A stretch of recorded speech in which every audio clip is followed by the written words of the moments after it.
empieza a ser nuestra naturaleza, una nueva criatura. Entonces, eso fue lo que hablamos hoy. Hablamos del reino de Dios. El reino de Dios es el Evangelio que el Señor Jesucristo predica, enseña, encarna, nos transmite, y nosotros ya no somos más esclavos del pecado. Ahora, por la libertad de la cruz, podemos elegir ser siervos de justicia. Y estuvimos viendo ahí que en nuestra vida operan esas dos naturalezas, que son la naturaleza pecaminosa, nuestra carne, pero también está el Espíritu de Dios que nos ha inundado. Y entonces ahí hay una lucha interna que se da y que nosotros podemos ganar, por decirlo de alguna forma, si vivimos de forma espiritual. Entonces, hoy hablamos de cómo nosotros encarnamos el reino de Dios en nuestras vidas.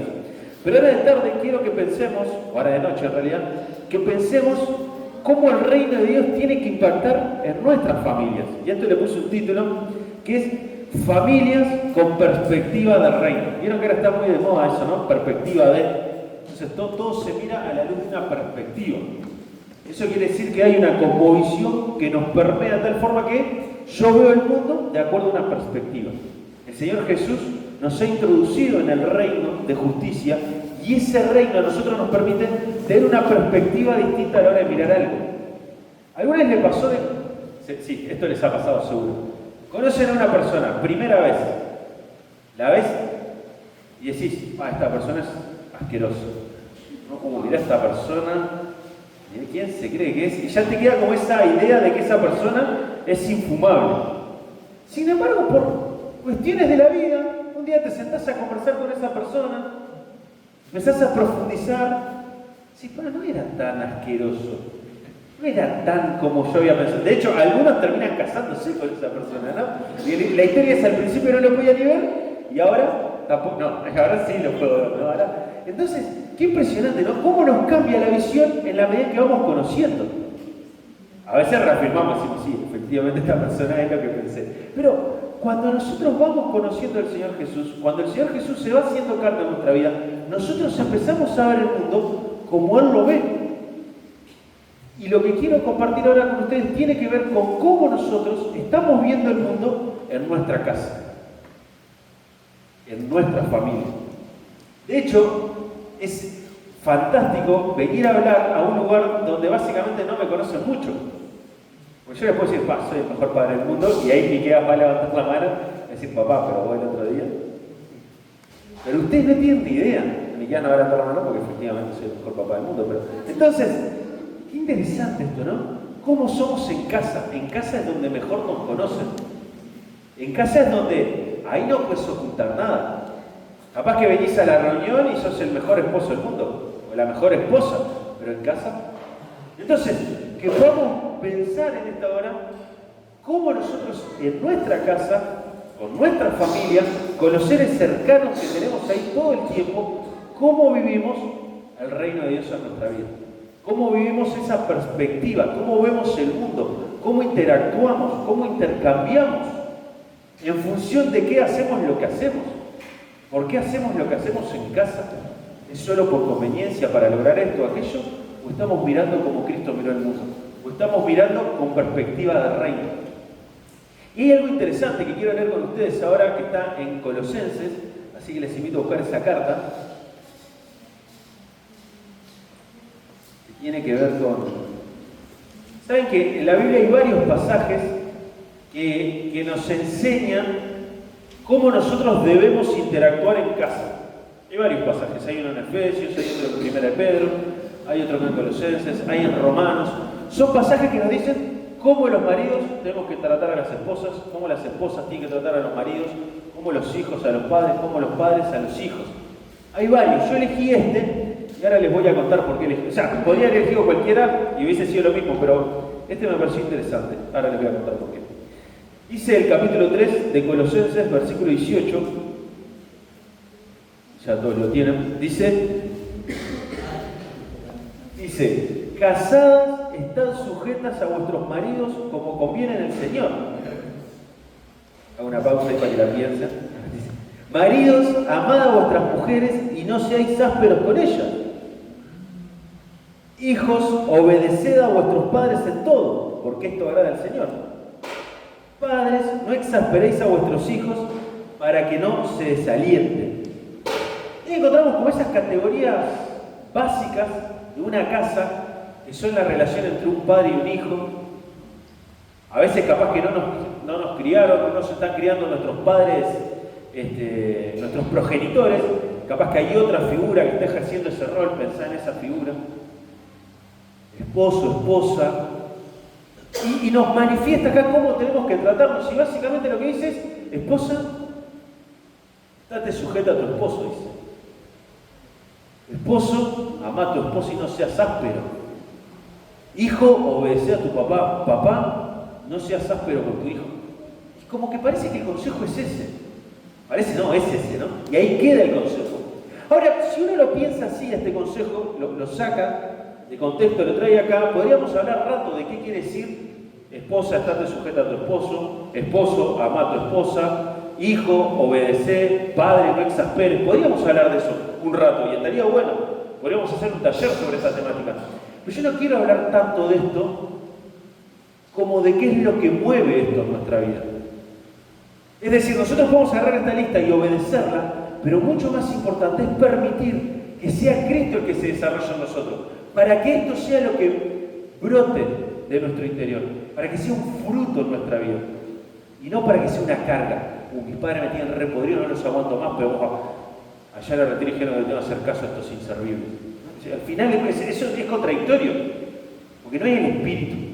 Porque el Espíritu arranca en Colosenses capítulo 1, y así que les invito a dar vuelta ahí a la página, para ver cuál es el Espíritu de manifestar el reino de Dios en nuestra casa.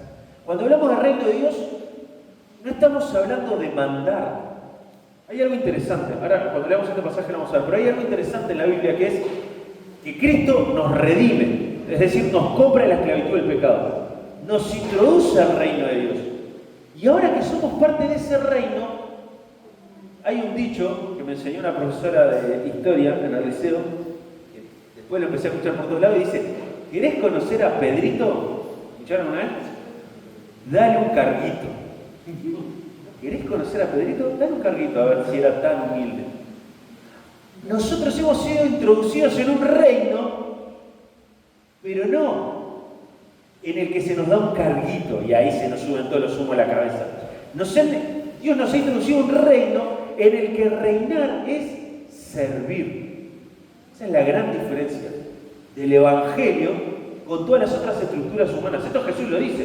Dice, los reyes se enseñorean, desean tener poder para mandar. Pero entre ustedes no tiene que ser así. Entre ustedes hay que servirse los unos a los otros. Ese es el mensaje del reino. No es un mensaje, hay una canción que cantamos que dice, no es con espada, es con tu Santo Espíritu. Lo que nosotros hacemos es espiritual. Y Cristo nos enseñó que el espíritu de todas las cosas es amar al prójimo, es vivir y es encarnar lo que Cristo hizo por nosotros. Entonces, cuando estamos hablando de que pertenecemos a un reino, no se nos puede nunca cruzar por la mente, ahora voy a mandar al resto, porque soy hijo del rey. Como algunos chantas por ahí dicen, ¿no? No toques el ungido, ¿no? No, yo soy hijo del rey, a mí tal. No, flaco. Flaca, te equivocaste. Ser miembro del reino de Dios es ser un siervo. ¿Saben que el término siervo que se usa en el Nuevo Testamento es el del esclavo? El del esclavo que tenía que remar en la parte más baja del bote, del barco, y era el primero que se ahogaba si pasaba algo con ese barco. Cuando Pablo dice yo soy siervo de Jesucristo, le está haciendo alusión a ese rol. El que va a morir remando para los demás, porque está sometido a la voluntad de su amo. En nuestro caso es Dios que nos ha hecho libres, que quiere lo mejor para nosotros. Es hermoso pensar la servidumbre hacia Dios en función de que servimos al mejor Padre del mundo. A veces pensamos en el servicio y recordamos personas que nos han tratado mal. Entonces yo tengo que servir a alguien que me trata mal, a alguien que no me quiere, a alguien que solo piensa en él. Bueno, en el reino de Dios no es así. En el reino de Dios servimos al que murió por nosotros. En el reino de Dios servimos al que lo dio todo por nosotros. En el reino de Dios servimos a nuestro Padre, que nos ama. Entonces, cada acción de servicio, cada acción de ayudar a otro, cada acción de contagiar a otros con el amor de Dios, es por amor al que nos amó. En nuestras casas tiene que ser así. te pido que vos en esta hora pienses cómo están siendo tus relaciones familiares, cómo estás tratando a tu esposa, cómo estás tratando a tu esposo, cómo tratás a tus hijos, cómo tratás a la familia que anda cerca tuyo.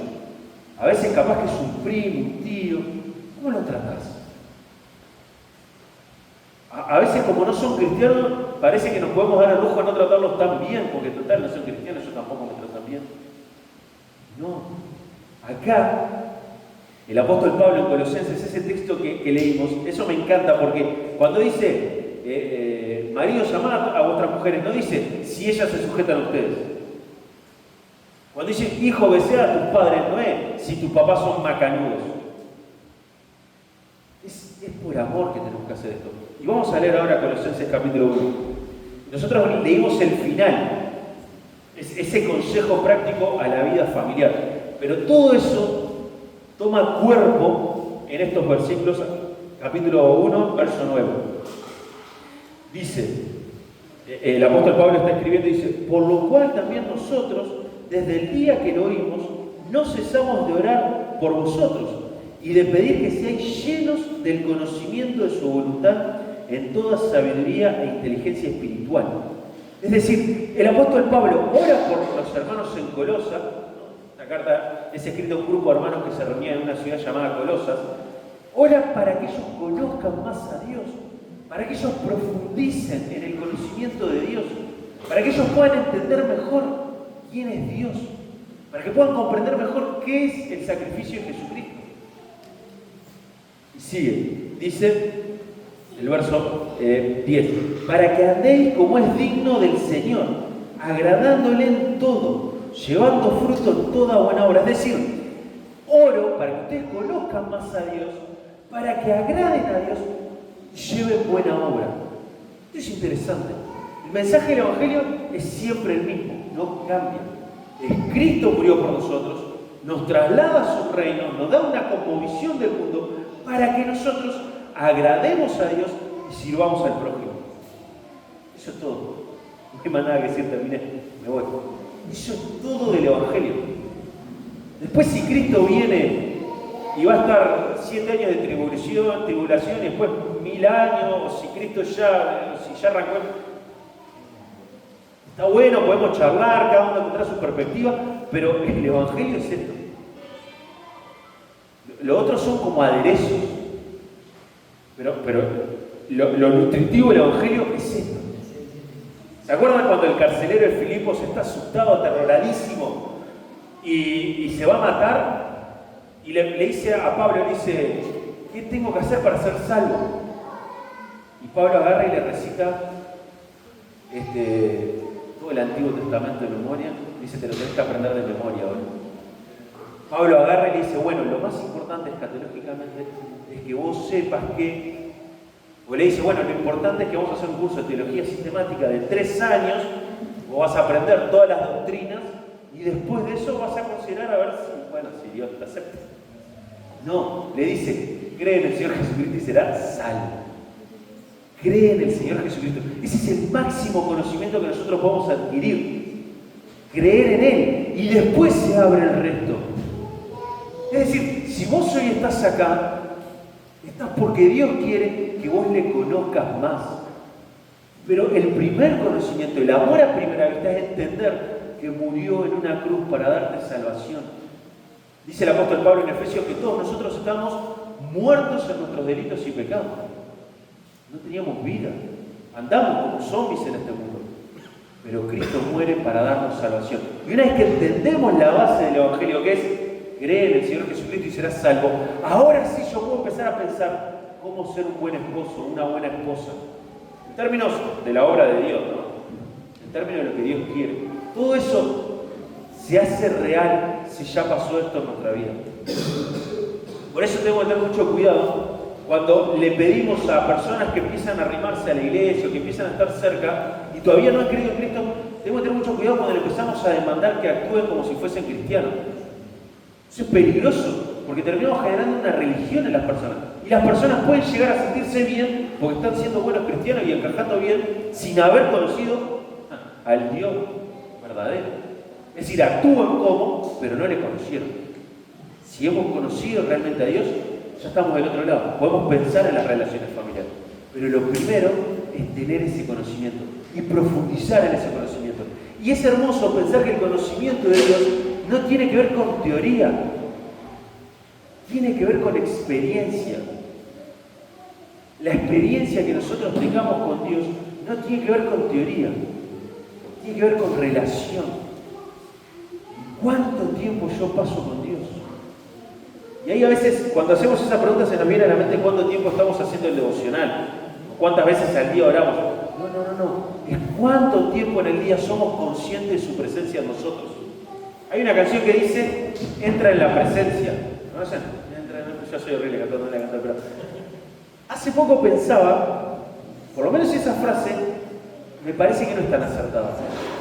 Porque nosotros, desde el día en que creímos en Cristo, estamos en su presencia. Es decir, no salimos nunca de su presencia. Plenamente estamos en el amado. ¿Por qué? Porque su presencia está en nosotros. Es como que yo un día esté al lado de Andrea y diga, uy, me gustaría estar al lado de Andrea. Vamos. Y contigo, ay, me gustaría estar con Andrea. A nadie se le ocurre hacer eso. Nosotros estamos en Cristo y Cristo en nosotros. Su presencia continua en nuestras vidas. Por eso es tan importante que en la familia reflejemos el reino, porque Él habita en nosotros. Y hay algo interesante que siempre se va a dar, van a ver, la Biblia está llena de patrones, cosas que se repiten una y otra vez. Por ejemplo, éramos esclavos, nos liberta y podemos ser siervos. Eso se repite. Hay otro patrón que se repite y es que hemos sido salvos para buenas obras.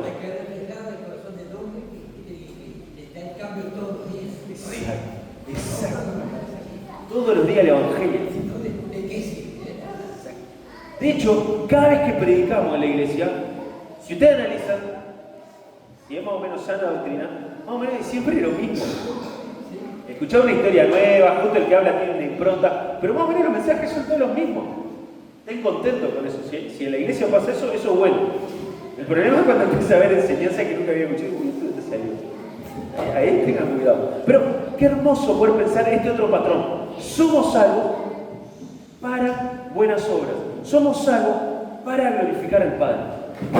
Jesús dice en un momento, hablando de la luz, así alumbre vuestra luz delante de los hombres. Para... Exacto. Correcto. Dice el Señor Jesús, así alumbre vuestra luz delante de los hombres, para que vean sus buenas obras. Oh, qué genio que soy. La gente está mirando mis buenas obras. No termina ahí el verso. Dice, para que glorifiquen a vuestro Padre que está en los cielos. Dice el apóstol Pablo, capítulo 2 de Efesios. Si no lo conocen, les invito a que lo lean. Es un pasaje hermoso que habla de la gracia, de cómo nosotros somos salvos por gracia. Pero culmina ese primer texto con el verso 10 diciendo, somos hechuras suyas, creados en Cristo Jesús, para buenas obras. Esto se repite una y otra vez. Nunca olvidemos que hay una palabrita, 2 letras fundamental que es en Cristo. Nunca es en nosotros, nunca es por nuestras fuerzas. Yo les invito, si ustedes quieren hacer un ejercicio este año, a leerse el Nuevo Testamento, sobre todo las epístolas, y subrayar cada vez que dice en Cristo. Se van a quedar de cara. Es fantástico, porque todo lo que el cristiano puede hacer es en Cristo. Entonces, estamos hablando de las relaciones familiares, pero en realidad solo podemos llegar a las relaciones familiares si primero consideramos esta verdad. Si primero pensamos el poder del Evangelio en nosotros. Si primero pensamos que es Cristo el que se forma en nosotros. Hoy de mañana hoy de tarde pensamos en el fruto del Espíritu. Amor, gozo, paz, paciencia, bondad, benignidad, mansedumbre, templanza. ¿Qué es lo que vos necesitas para tener buenas relaciones en tu casa? Amor, gozo, paz, paciencia. ¿Qué es lo que vos necesitas para llevarte bien con tu esposo o tu esposa? Amor, gozo, paz, paciencia. ¿Qué es lo que necesitas para estar con tus hijos? Amor, gozo, paz, paciencia. O sea, es decir, cada relación es distinta, pero ese es el fruto necesario para materializar el reino en casa. Es decir, a veces hay una persona que tiene un esposo que es hermoso, fantástico, como el caso de Andrea, ¿no? Entonces, es facilísimo así, ser esposa mía. Es mío, mía, no sé ni lo que. A veces tenés un esposo que no conoce al Señor, que está en otra sintonía, y es muy difícil eso. A mí me tocó pasar eso en mi casa con mis papás, mi mamá creyente y mi papá no. O sea, lo que yo estoy diciendo no es a la ligera, es para que cada uno delante del Señor se siente y lo piense. Porque también es verdad que para mí hay muchas cosas de las que digo que me son quizás más fáciles que para vos. Justo a mí, gracias a Dios, mis hijos más o menos me obedecen. No por tres, pero más o menos no me la complican tanto. Pero capaz que me tocó otra situación. Yo hoy ya no estoy bajo la autoridad, digamos, federal de mis padres. Ya me independicé. Ya no tengo que luchar tanto con que mi papá y mi mamá me digan lo que tengo que hacer. Me es bastante fácil hacerle caso. O sea, las órdenes que me dan ahora no son tan complicadas. Mi esposa es súper fácil porque es tan hermosa y tan maravillosa. Entonces, esto es para cada uno se tiene que pensar a sí mismo y ser sincero. Y capaz que hay una relación que te está costando más que otra. Yo te quiero animar a que vos consideres que conociendo más a Cristo vas a tener las herramientas. Esto no es una varita mágica, no es un taller de las 4 acciones que tenés que realizar para ser exitoso en la vida. No, esto es una dimensión espiritual. Ahora hace un rato, mientras pensaba en algunas cosas que quería compartir con ustedes, había como algunas frases que yo me repetía en la cabeza que me sonaban como sin sentido en cierto sentido. Ahora van a entender por qué. Porque cuando no es el espíritu el que te convence de esto, es como que lo que estás diciendo es un golazo. Es decir, deja que Cristo obre tu vida. ¿Qué es eso? ¿Por qué? El apóstol Pablo dice, las cosas espirituales se disciernen espiritualmente. Solo si Cristo es una realidad en tu vida, esto empieza a cobrar sentido. Y ojo, esto no es para que vos te frustres y te amargues cuando algo no te salga, cuando te equivoques. Porque abogado tenemos cada vez que nos equivocamos. Esto es para que podamos sentir la tranquilidad de que el Espíritu de Dios está en nosotros y tenemos la posibilidad de vivir con perspectiva de reino en nuestra casa. Esta es la posibilidad. Y ojo, esto no quiere decir que todas las familias tienen que ser iguales. No es así. De hecho, todos nosotros sabemos que somos diferentes. Que frente a determinados estímulos actuamos distintos. Nuestros hijos, y eso es mis hijos, ¿no? Bueno, ahora hay solo una acá, el otro se fue al baño. Son diferentes entre sí, ¿no? O sea, nosotros no podemos retar a los dos igual. Aparte, tienen distinta edad. Yo digo, le digo a Maite, te saco todos los juguetes, Maite, no puedes jugar más. Dale, buenazo, me dice, gracias. Qué bueno, vas a ordenarme el cuarto por fin, dice, ¿no? Ahora a Miquel digo, vos te saco todos los autitos y, no, pará, me la complicás. A Miquel digo, te saco el celular. Dice, no, Miquel ni se calienta porque no le llama mucho la atención. Pero a la que te dije, le saco el celular y parece que se muere. Entonces, esto es como para pensar particular todo el tiempo. Cada relación es diferente. Lo que nosotros tenemos que saber es que si buscamos conocer a Cristo, Él nos va a dar la sabiduría para saber cómo abordar la situación. Esto es hermoso porque Santiago lo dice. Está hablando de las pruebas, ¿no? Está hablando de las pruebas de la vida. Pero él dice algo que es fantástico, en la carta de Santiago dice, que cuando necesitemos sabiduría, tenemos que pedirla a Dios, el cual la da en abundancia, sin reproche. Entonces, está todo eso en nosotros, porque Él habita en nosotros. La gran pregunta es qué estamos haciendo con eso. Hay algo que estuvimos mencionando y que me parece súper importante, y es que siempre la vida cristiana, lo voy a repetir, siempre la vida cristiana tiene que tener estos dos componentes: glorificar al Padre y ser de buenas obras, ¿no? Ayudar al prójimo. ¿Saben que a Jesús en un momento le preguntan, Señor Jesús, ¿qué es lo más importante del mundo mundial? No se lo hacen así, pero es más o menos la idea. ¿Qué es lo más importante de todo, Jesús? Y Jesús responde, ama a Dios con toda tu esencia y a tu prójimo como a ti mismo. O sea, Jesús mismo lo dijo. Ama a Dios, glorifica a Dios con tu vida y ama a tu prójimo. Haz buena obra. Las buenas obras perfeccionan nuestra fe.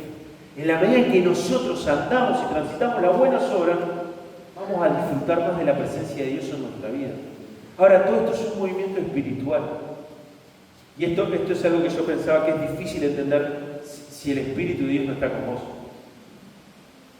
Porque esto es como cuando, acá me imagino que va a haber hinchas de Nacional y de Peñarol, ¿no? O sea, hinchas de verdad. Yo, a mí me gusta Peñarol, pero pierde Peñarol y ni me entero y gana Peñarol ni me entero. El hincha no es el fanático que lo que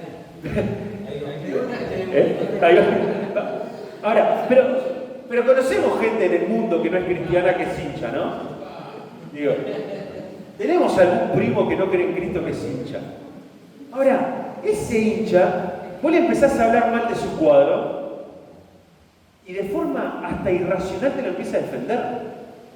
No vienen perdiendo todos los partidos, no ganan una. Si no, Peñarol es lo mejor que hay. Peñarol se nace, no se hace. ¿Sabes con reacciones que decís, va a ganar un partido, flaco? No digo, porque no te diría lo que está pasando en el fútbol. Es un ejemplo. Es lo mejor que hay. Es irracional eso. Hay tanto amor a eso que se defiende a muerte. Y claro, aparte de irracionales y condiciones. Ahora, ¿qué nos pasa a nosotros con Cristo? ¿Qué nos pasa a nosotros con la nueva vida que tenemos? ¿La defendemos a muerte en nuestras acciones? ¿Estoy dispuesto a defenderlas a muerte en mis relaciones personales, en mis relaciones familiares? Si yo sé que Dios me dice, ama a tu esposa, ¿por qué yo no la amo? Imagínense, yo digo, amo mucho a Miqueas, mi hijo, pero ustedes me ven que lo destrato todo el tiempo.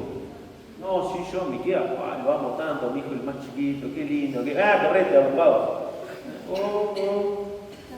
Llega todo sucio el nene y le dice, otra vez, el inútilete, todo sucio. No, pero ¿cómo lo hago? Qué lindo que es el nene. Me encanta pasar tiempo con él, ves al tipo todo el día con el celular.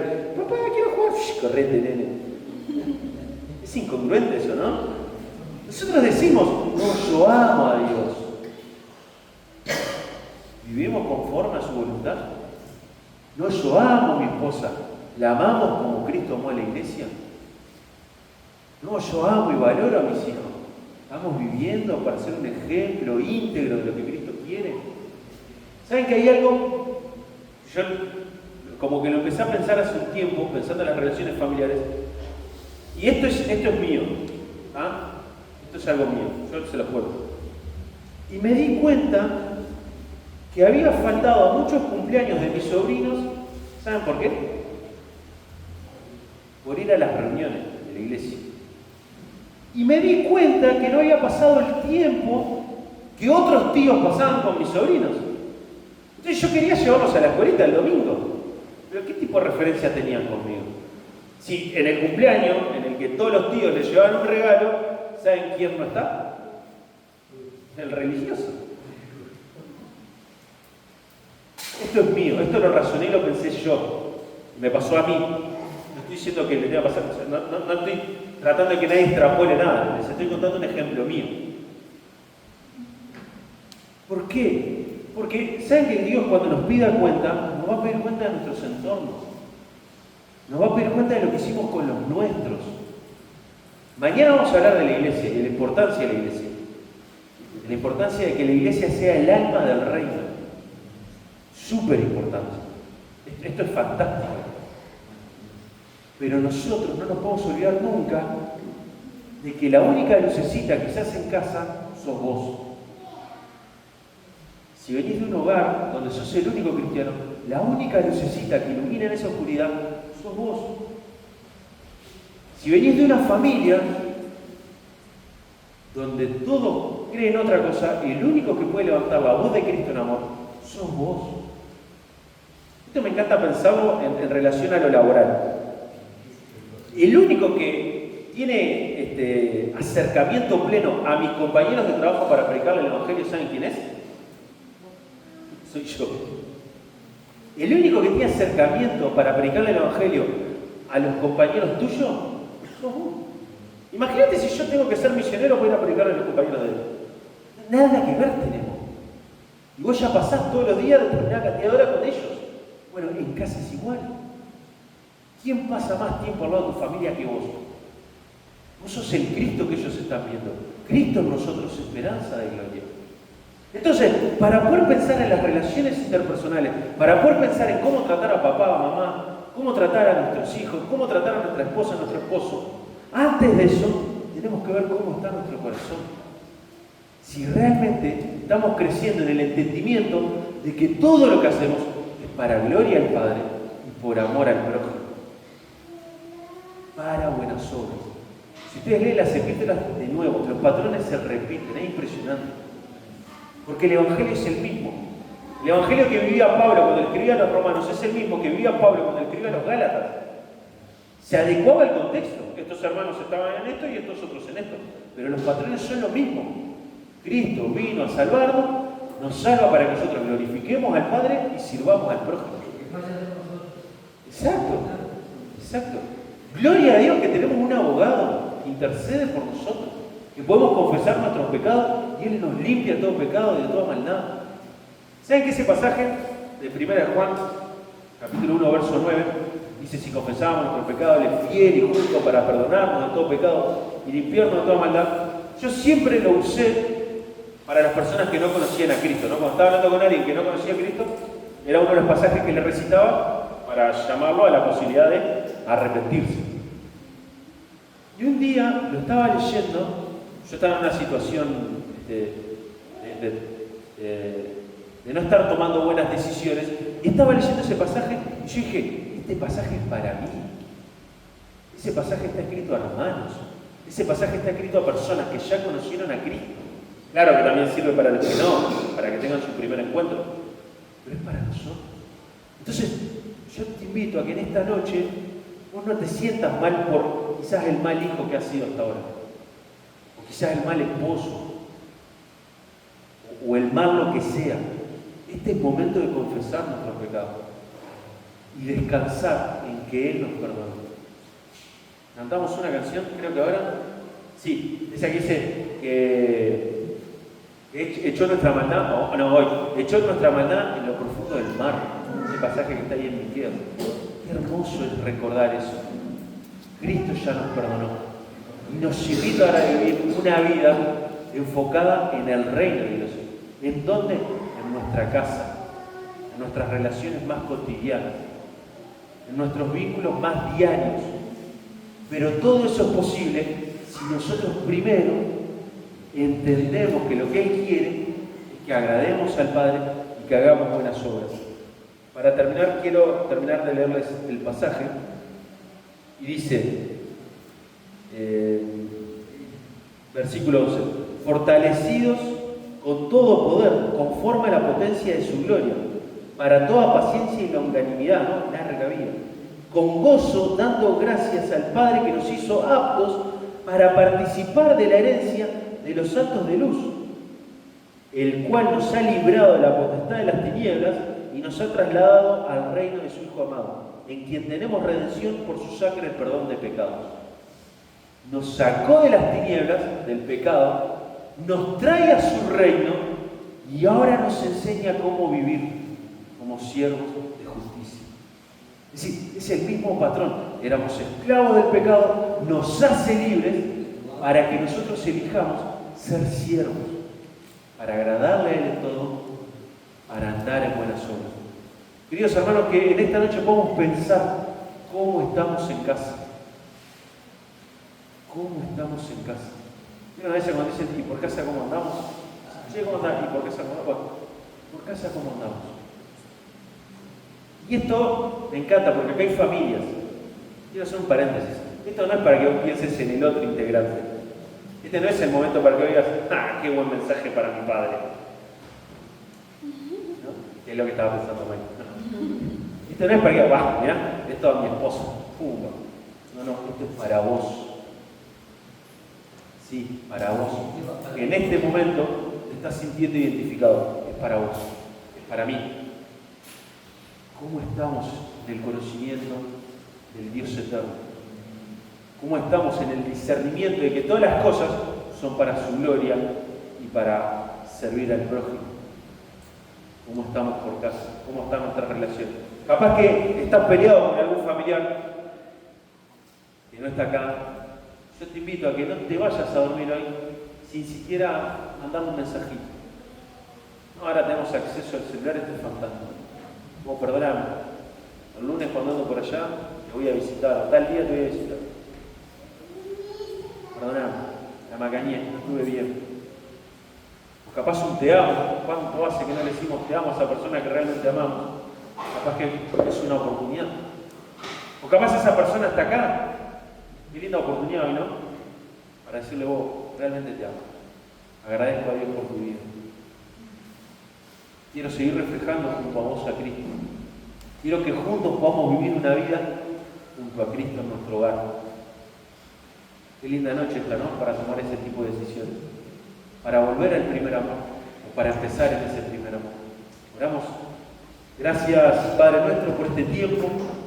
Gracias, Padre, por tu palabra. Gracias por el ejemplo de Pablo escribiéndole a los colosenses.